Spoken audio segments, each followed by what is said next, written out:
Traffik is now in theaters, and stars Paula Patton, Omar Epps, and it's based on true events. I didn't know that. Going into it, honestly, I didn't. It wasn't until the film started, it said based on true events, and I was like, oh dang, I wonder why they didn't advertise that. But, the film follows this couple that are going on this retreat of sorts to this place that their one friend, said, hey, you can go there, and the man in the film, played by Omar Epps, he is planning to propose to Paula Patton's character, which is, a nice gesture. But before they get to this, destination of sorts, they go to a gas station and stuff is off, to say the least. Everyone in the parking lot's all weird. This one lady's in distress, and you find out she puts this phone in Paula Patton's character's purse, and that leads to a spiral of events. Now, I'll be honest, going into this film, I had very low expectations, because based on the trailer, it was kind of like, it seems like your standard, woman in peril type film.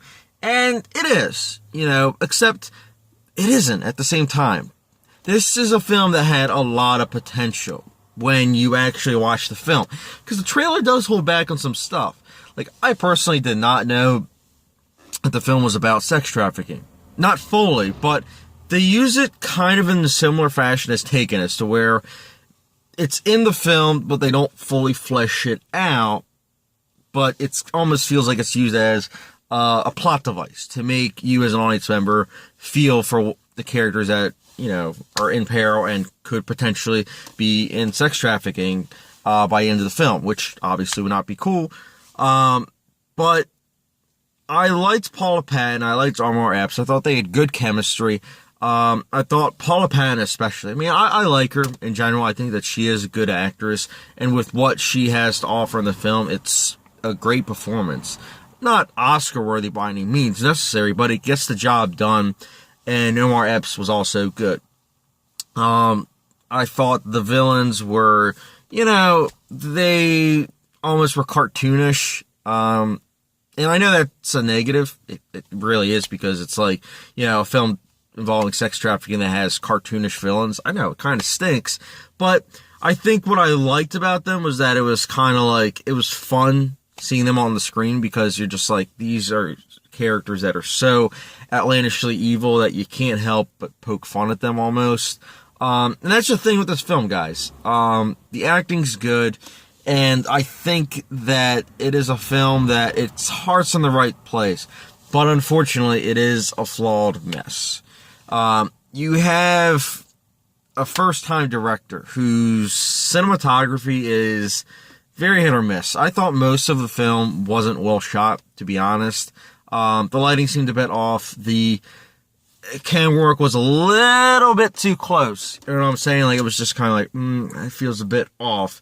Not in a stylish way either, because there are some great directors that do, like, really, really extreme close-ups. But when you do extreme close-ups throughout the film, and especially on, like, a car, it's kind of like, wait, why are you doing this? The story also just feels very watered down. It feels like the director was like, all right, we got to get this film in only 90 minutes. 90 minutes, that's it. And I'm sure people in the boardroom were probably like, well, don't you want to flesh out the sex trafficking, plot? Oh, no. People don't want to see that. Which is a shame, because sex trafficking, I'm sure it's still a thing. It's a shame, and I kind of do want a film, and maybe there already is one out there, that fully exploits this, instead of using it as a crutch for telling a story to get audience members to care about, these characters, like in Taken, and now this film, where it's like the characters, come across sex trafficking and they get scared by it, but we as audience members, it's drilled in our heads that it's bad, but seeing it fully fleshed out, I think that would work fully effective. Probably an Oscar-type film, too, honestly. And I know that sounds messed up. Some people will be like, well, why would you want to see that on screen? It's like, because I feel as though it hasn't really been covered fully, instead of just as a crutch.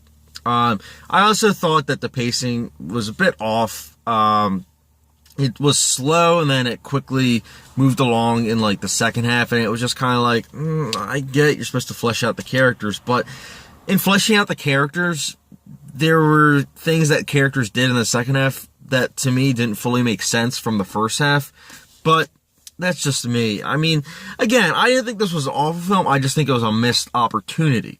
So that's why I'll be giving Traffik a 2.5 out of 5-star rating. Again, it's not the worst film in theaters, but it's a film that missed the mark for me, and it's a shame because, like I said before, it's covering a topic that I think is very important and should be exploited fully instead of used as a plot point. But that's my review for Traffik, guys. I know longer than usual, but what did you guys think of Traffik? Let me know in the comment section down below. And if you haven't done so already, subscription and notification bell. And I'll catch you guys later.